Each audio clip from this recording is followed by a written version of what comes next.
Somaya is fun. If you want to have vacation, after vacation it is Somaya. Somaiya वाले को तो चिंता ही नहीं, तो कॉलेज भी आई थिंक सबसे late I think August 1st or 2nd week Somaya will start. NMPT will start first, Koda will start sooner after that, followed by the colleges and last में Somaya. But Somaya वाले लोग don't be so careless क्योंकि college Somaya मिला है तो college आपका पूरा कोशिश करेगा आपको केयरलेस बनाने का, आप बनोगे, ठीक है. Have some good self grip on studies and perfectly एकदम. अगर मैथ्स अकाउंट्स तो क्लास में हो जाएगा आपका प्रैक्टिस एंड ऑल, बाकी सब्जेक्ट्स तो अगर क्लास नहीं किया है तो आप अच्छे से उसको सेल्फ स्टडी से प्रिपेयर करें. सोमया बिल्कुल स्पेशल लेक्चर्स का ठिकाना बहुत कम होगा, अटेंडेंस भी नहीं, टाइम पास है. सॉरी, चलो रोल कॉल ले लेते फटाफट.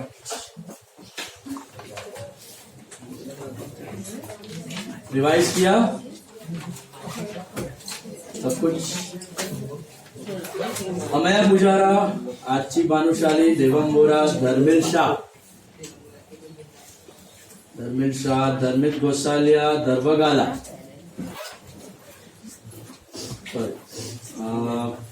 दृशा Shah, Diya Ambavi, Elisha Savla, Harshal Shah,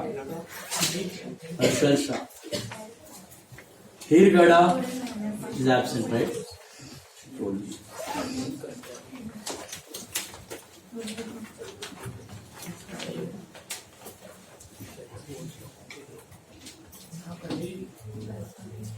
Okay.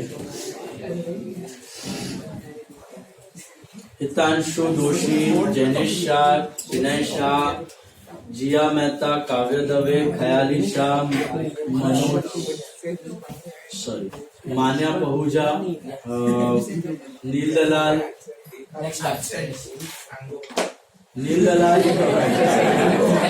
Next batch में कहाँ से अपने आप ही बोला भी नहीं, पीछे चल. ओम, पलश, परम मोदी नहीं आया ना.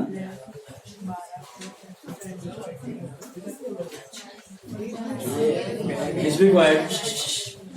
प्रिशा दोषी, प्रिशा पाटिल, प्रियंका थडानी, प्रियांश गोलेचा, रियान मकवाना, रोहन नागरिया,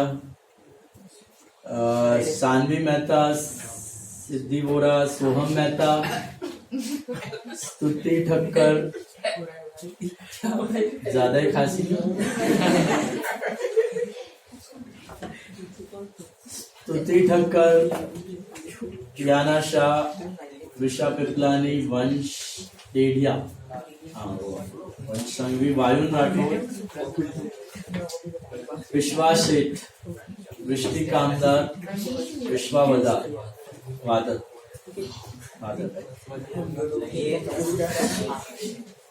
और कोई है दूसरा बैच का रेफ्यूजी? ओके, चलो. रिवाइज किया आपने तो फिर क्लासिफिकेशन हमने स्टार्ट किया था, राइट? तो we are now in the actual process of recording.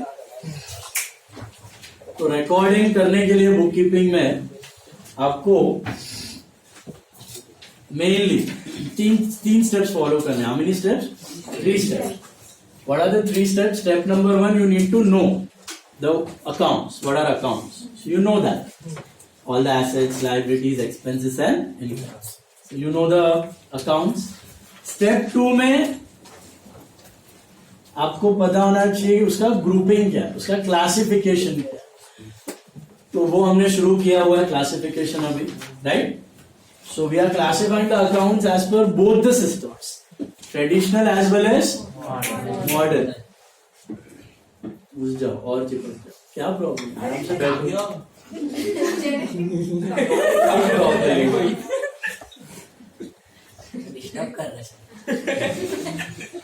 मस्ती मत करो, तीनों बार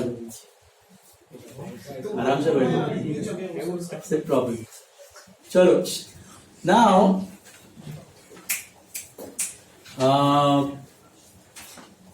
so recording had 3 steps. Step number 1 was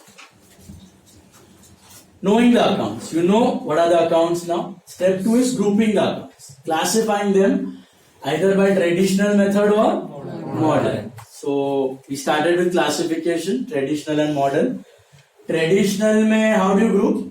Personal, real and nominal. Personal में क्या जाता है? Accounts of all the human beings and artificial entities. And human beings, natural human beings and institutions, organizations जिसके अंदर business या activities हो रही है. Banks, financial institutions, debtors, creditors, businesses, trusts, gymkhanas, schools, colleges, temples, okay, institutions, businesses, companies, partnership firms, municipal corporations, all these will come under personal. Real में क्या जाता था? Accounts of all the assets or things which are transferable. आया गया, transferable, okay, but not humans or institutions. So debtor and banks were exceptions. Debtor and banks are actually assets, but they fall under personal because they are human and institutions. They don't fall under real. And तीसरा था nominal. पता है आपको nominal? Expense, loss, incomes and gains. All expense, loss, incomes, gains fall under nominal. Modern में क्या था? 4 था जो 6 बनाया गया. Assets, liability, expense, income, capital and profit. वो तो सिंपल है, बहुत बार देखा हुआ है. ध्यान रखना है थोड़ा ट्रेडिशनल का. और आगे जाके लेकिन काम क्या आने वाला है? मॉडर्न. मॉडर्न को परफेक्टली करना है. Is it clear? And but traditional सीखना पड़ेगा क्योंकि कॉलेजेस एंड ऑल सब जगह आपका ट्रेडिशनल यूज होता है. इंडिया के बाहर आपके पास मॉडर्न है, बट इंडिया में अभी भी ट्रेडिशनल है. एग्जाम्स में वगैरह पूछा जा सकता है, तो अच्छे से करना दो. ठीक है, ओके. नाउ उसके बेसिस पे हमने कुछ टर्म्स भी क्लासिफाई किया था. 23 टर्म्स मैथमेटिकल स्टोर्स तक किया था हमने. 53 टर्म्स. और मैंने आपको एक असाइनमेंट दिया था to find out something about Nifty index fund. What is a Nifty index fund? Exactly. It's a type of mutual fund. You know what is a mutual fund? What is a mutual fund? If you don't want to buy shares on your own, आपको खुद के research से shares नहीं खरीदना है, आपके पास time नहीं है, तो आप क्या कर सकते हो? उन पैसों को आप एक्सपर्ट को दे दो और वो एक्सपर्ट आपके पैसे फंड कोई भी शेयर सिलेक्ट करके डाल सकता है. तो उसमें बहुत सारे अलग अलग म्यूचुअल फंड होते हैं. 2 प्रकार के म्यूचुअल फंड होते हैं, active and passive. Active mutual fund में वो बंदा खुद शेयर सिलेक्ट करता है, अलग अलग कंपनीज में इन्वेस्ट करता है, अलग शेयर सिलेक्ट करके. That is active mutual fund. Passive mutual fund में वो सिर्फ एक इंडेक्स को फॉलो करता है जिसका एक टाइप है Nifty index fund. Nifty index fund simply copies the Nifty. मतलब आपने जो भी पैसे दिए हैं वो कहां पे इन्वेस्ट होंगे? Top 50 company. अब टॉप 50 कंपनीज, आज के टॉप 50, 10 साल पहले के टॉप 50, 20 साल पहले के टॉप 50 सब सेम है. वो तो आते रहते हैं, जाते रहते हैं. बिजनेस अच्छा होता रहता है, खराब होता रहता है, निकलते रहता है. तो इसका एडवांटेज क्या है निफ्टी इंडेक्स फंड का? कि your money will be always invested in the top 50 company. मतलब जो टॉप 50 है उसी में. अगर कोई कंपनी आ गई तो उसके वो शेयर्स ले लेगा, अगर वो चली गई तो उसके वो शेयर्स ले लेगा. तो टॉप 50 कंपनीज में ही आप इन्वेस्टेड रहो. That is very much beneficial because ये पैसा कभी डूबने का चांस नहीं है. हो सकता है because top 50 companies can not fall. एक साथ टॉप 50 कंपनी मतलब top 50 companies is half the turnover of India. India falls, India finishes, then these top 50 companies can finish. तो आपको डाउनसाइड रिस्क नेग्लिजिबल, कभी जीरो होने वाला नहीं. अगर आपने ग्राफ देखा होगा निफ्टी का, निफ्टी मतलब जो शेयर मार्केट का सेंसेक्स, वही सेंसेक्स है Nifty, they are average. Sensex is top 30, Nifty top 50. तो उसका ग्राफ देखा होगा, अपवर्ड जाता है लेकिन it is like this, okay, ups and downs के साथ. Have you seen this? This is how the stock market का index works. Is it clear? So the best way to do investment in Nifty top अपना Nifty index fund is by doing SIP. You know what is SIP? Systematic Investment Plan. Best way to invest is systematic investment plan. एक साथ पूरा पैसा डालने का नहीं, क्योंकि public क्या करता है, एक साथ डाल देता है. See, 95% people they lose money in stock market. More than 95%. It's a fact. More than 95% of the people they lose money. क्यों पता है? Greed या फिर fear. या यहाँ पे इन्वेस्ट करेंगे, फिर यहाँ पे आ जाएगा, अरे बेहतरीन घना पैसा થઈ ગયા, चलो मस्त प्रॉफिट થઈ ગયું, વેચી નાખો. They sell it. And then they keep thinking when to buy next, when to buy next, when to buy next. वो निकल ही जाता है, क्योंकि फिर थोड़ा नीचे गया, अरे अभी तो गिर गया है, और गिरेगा तब खरीदूंगा, और गिरेगा तब खरीदूंगा. जब तक यहाँ पे आ जाता है, अरे यार ये तो बढ़ गया, अभी वेट करता हूँ, अभी वेट करता हूँ, अभी वेट करता हूँ, उसके बाद वापस गिरेगा. तो तब तक फिर या तो फिर कुछ लोग होते हैं जो यहाँ इन्वेस्ट करते हैं और दर करके मार्केट गिरता है, अरे यार मैंने इन्वेस्ट किया और मार्केट थप से गिर गया, मैंने इन्वेस्ट किया और मार्केट थप से गिर गया, लॉस हो गया, कब बढ़ेगा पता नहीं, मैं तो सब लॉस में निकाल के इधर बेच के भाग जाएगा, और फिर सोचेगा सारा स्टॉक मार्केट में पैसा डालने लायक है ही नहीं. So that's what happens with many people because they need fast money, short time में, which is wrong. अगर आपको निफ्टी इंडेक्स फंड में से पैसा रिटर्न चाहिए तो minimum you need to stay invested for at least 10 to 15 years, तब जाके पैसा धीरे धीरे ग्रो. एंड रिटर्न्स काफी अच्छे हैं, but over 10 to 15 years they give around 15% to 16% per annum. Remember, gold देता है 9 to 10, रियल एस्टेट देता है 9 to 10%, but Nifty index fund they give you 15 to 16%. और एक स्टडी भी हुआ था, एक्टिव म्यूचुअल फंड और निफ्टी इंडेक्स फंड का कंपैरिजन किया गया था, उसमें बताया था मैंने, यार इसका कितना रैंक आया था पता है, अराउंड 16th रैंक आया. मतलब 84 म्यूचुअल फंड इसके नीचे थे. तो थोड़ी 20 years का स्टडी था, तो 20 years पहले थोड़ी पता होगा कौन से 84 नीचे होंगे, कौन से 16 ऊपर होंगे, पता होगा आपको. But this is the most safe investment. Index fund तो तभी भी था, अभी भी है. और इसमें क्या करना चाहिए, एसआईपी का मतलब सिस्टमैटिक इन्वेस्टमेंट प्लान. मतलब कितना भी अमाउंट हो, छोटा से छोटा, 2000, 2500, 1500, 500, जितना, इफ यू कैन सेव और if you can earn and invest. कभी भी दूसरों का पैसा इन्वेस्ट नहीं करने का. किसका पैसा इन्वेस्ट करने का, खुद का. तो खुद का पैसा जब भी आप कमाओ, by the age 18, 19, 20, whenever you start earning, what you can do is small amounts at every point. ऊपर नीचे कुछ देखने का ही नहीं, whatever is the price. जब every month, the most important thing is discipline. हर महीने, हर वीक, हर second month, fix amount, keep on investing. Sir ऊपर है तो भी इन्वेस्ट करूं, हाँ. सर गिर गया तो भी, हाँ. करते रहो. Every point when you are investing, what happens, हर एक पॉइंट में आपने इन्वेस्ट किया हुआ है, छोटा छोटा अमाउंट आप डाल रहे हो, तो आपका जो एवरेज कॉस्ट होगा वो ऐसा होगा. दिस इज योर एवरेज, क्योंकि कुछ आपके हायर प्राइस पे इन्वेस्टमेंट है, कुछ आपके लोअर प्राइस. तो ये आपका एवरेज प्राइस हुआ, और लॉन्ग रन में मार्केट अपवर्ड ही है, तो ये आपका हो जाता है. It is always profitable in the long, never in the short, always in the long. SIP is the best way to invest in Nifty index. और भी म्यूचुअल फंड्स हैं, उसमें भी कर सकते हो, लेकिन गारंटी नहीं है ना कि कौन सा इसको बीट करेगा, कौन सा कम आएगा. और कितने सारे ऐसे म्यूचुअल फंड है तो म्यूचुअल फंड ही बंद हो जाए, लॉस करके वो भी बंद हो जाए. तो इसका तो बंद होने का सवाल है ही. आपको फास्ट मनी नहीं मिलने वाला है, 6 महीने में पैसा डबल नहीं होने वाला. आप इमेजिन करो, आपका कोई फ्रेंड आके बोले ये शेयर में इन्वेस्ट कर दे, 6 महीने में पैसा डबल, मस्त हो ही जाएगा. चलो हो, अच्छा है, उसको नॉलेज भी है, अच्छा दिया भी, 6 महीने में डबल. आप कितना पैसा डालोगे, डाल के 50,000, 1 लाख, 2 लाख, 50 लाख डालोगे, maximum 1 to 2 lakhs you can put. भैया रिस्क है, शायद नीचे भी चला जाए तो. बट यहां पर तो टेंशन है ही नहीं. 1 लाख, 2 लाख, 50 लाख, 1 करोड़, 2 करोड़, 10 करोड़, कितना भी डालो, जीरो तो होने वाला है ही नहीं. जीरो कब होगा, क्रैश होगा, इंडिया क्रैश हो जाएगा. ये तो क्रैश ही है, ये क्रैश है, ये मार्केट क्रैश है. ये जो मैंने दिखाया ये क्रैश ही है, बट वापस क्रैश के बाद खत्म हो जाए, इंडिया खत्म हो जाए, तब जाके ये खत्म होगा. India is going to over.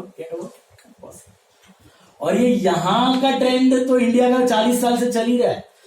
The same trend has been there in USA since 150 years. S&P 500 index है वहाँ. उधर का टॉप 500 कंपनीज का इंडेक्स S&P 500 वो भी ऐसे ही चला. ऐसे ही उसने रिटर्न दिया है, इतना ही रेट से return. So very lucrative, but you need to invest small amount, whatever small amount you can, but over long period of time. That is very important. Disciplined investment over long period. All of you have mobile phones? Yes. Take it out for 5 minutes.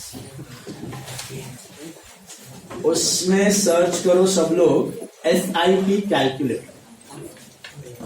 SIP calculator. Google search करो SIP SIP calculator. SIP calculator search करो Google. Net चल रहा है? पहला grow का दिखेगा. सबके रहते हैं कैलकुलेटर है वो simple.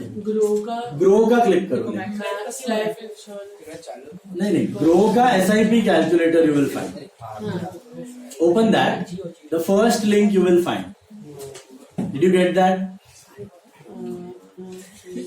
In that you have that SIP calculator. उसमें एक मंथली इन्वेस्टमेंट दिखेगा, expected return and time period. Can you see that? मिला? हाँ मिला. Yes sir. उसमें मंथली इन्वेस्टमेंट है ना. Let's keep it at 2500. Monthly investment को मेक इट 2500 किया. Very small amount. I am not taking big amount. Whenever you start earning एक notion होता है कि यार 2000 रुपए बचा के क्या ही होगा, से अच्छा एक जूता खरीद ले. या 5000 रुपए बचा के क्या ही होने वाला है, एक पार्टी करके आता है. बट ये SIP monthly investment of how much 2500 every month. हाँ, उससे ज्यादा सेविंग जरूरत नहीं है. सपोज इतना रखा. Expected return Nifty index fund कितना दे रहा है आपको? 15 to 16%. एक्चुअल रिटर्न्स कैलकुलेटेड है 15 विदाउट डिविडेंड. 17% प्लस डिविडेंड आता है cumulative of dividend. But I am taking on an average 15%. Lower side वाला लेते हैं 15 लिख दो वहां पे रेट में. Can you see that? Then time period is very important. You should have long time period. That is the key thing. Short time period में return होने वाला इतना नहीं है, तो उसको बना दो 20 years. 20 years मतलब 20 years तक अगर आप 2500 हर साल हर महीने इन्वेस्ट करते जाओ तो नीचे दिख रहा है आपको. आपका इन्वेस्टेड अमाउंट था 6 लाख और estimated return 31,89,000 and total value 20 साल के एंड में 37,89,000. That means approximately 40 lakhs 38 lakhs approximately 40 lakh रुपए बन जा रहे हैं ओवर अ स्पैन ऑफ. कितना रुपए आपने डाला है हर महीने? सिर्फ आपको कुछ नहीं करना है. आपको जो बिजनेस आप कर रहे हो, जो नौकरी कर रहे हो, जॉब कर रहे हो, करो. उसके साथ you are just putting 2500 in what? Nifty index fund. And at the end of 20 years, it is becoming how much? 40 lakh rupees. Now, the key thing I told you here is, the key thing I told you here is the time period. Okay? The younger you start, the better advantage you have. So suppose you start by the age of 20. And let's take and make a small change. जो time period है ना, time period 20 years का make it 30 years and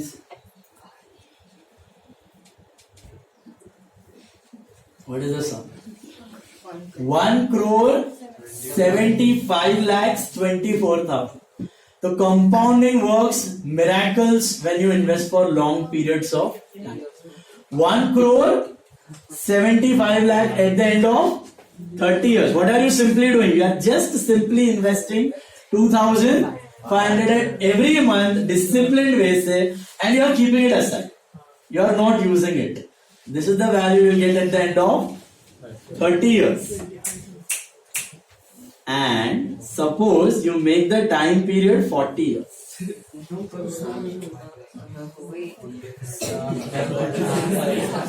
7,85,00,000 9. That is approx 8 crore rupees at the end of 40 years.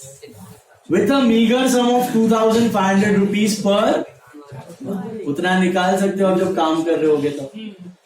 And 8 crore है ना, तब का 8 करोड़ है, मतलब तभी इन्फ्लेशन भी हो गया होगा. आपको शायद बोला भी था, तब की वैल्यू 8 करोड़ की 8 करोड़ नहीं, इट विल बी अराउंड आज का 1.5 to 2 crore. But that is also not bad, right? It's good. 1.5 crore अभी मिल जाए तो अच्छा ही है ना. तो ऐसा सीन है. But the problem is it's very simple. करना बहुत आसान था, लेकिन करने वाले लोग है ना 100 में से 2 या 3% ही निकलते. That is the problem. क्योंकि होता क्या है, आपने थोड़ा इन्वेस्ट किया, थोड़ा पैसा बनेगा 10-20 लाख, अरे 10 लाख पड़ा છે, ફ્રેન્ડ બધા યુરોપ ફરવા જાય છે તો बेच देते हैं, बाद में कर लेंगे, एसआईपी तो होता है. बेच बाज के यूरोप, बेच बाज के एक्सपेंसिव फोन, बेच बाज के एक्सपेंसिव कार, वहां पे है ना mind place games. So discipline is a must, first thing. And second thing is time horizon. You give discipline investment over long term, nobody can stop you from making big money. Proven fact. Warren Buffett ने बताया अपना पूरा पैसा किसने बनाया. Have you heard about Warren Buffett? One of the richest people in the world. Google करो. बंदे ने पूरा पैसा स्टॉक मार्केट में बनाया. His age is 94 years right now. उसका अभी वेल्थ है $100 billion. 100 billion, not million, billion dollars. Okay. उसका 60 की एज में कितना वेल्थ था पता? 60 years की एज में $10 billion. 90 billion डॉलर उसने 60 से 90 की एज में कमाया. He started investing at the age of 11 years. 11 साल का था तब से. वो तो इंडिविजुअल स्टॉक वगैरह में करता है, बट इसमें भी करता ना तो भी अच्छा खासा. और अपने को 10 बिलियन कहाँ चाहिए? 10 billion dollar is how much? 80,000 crore rupees. 80,000 crore rupees. उतना नहीं चाहिए भाई. 8 करोड़ भी रहेगा तो भी चल जाए. और वो 11 साल की एज में किया, आप 20 साल में तो कर ही सकते. और उसने स्टॉक्स में किया, आप इंडेक्स फंड में करो, उससे ज्यादा ही कमा पाओ, उससे ज्यादा ही वैल्यू हो जाए ऐसा. एंड इसमें भी आप देखो, अगर 2,500 रुपीज है, कितना था? उसकी जगह खाली 3,000 करो, 500 रुपया बढ़ाओ, कितना होता है देखो.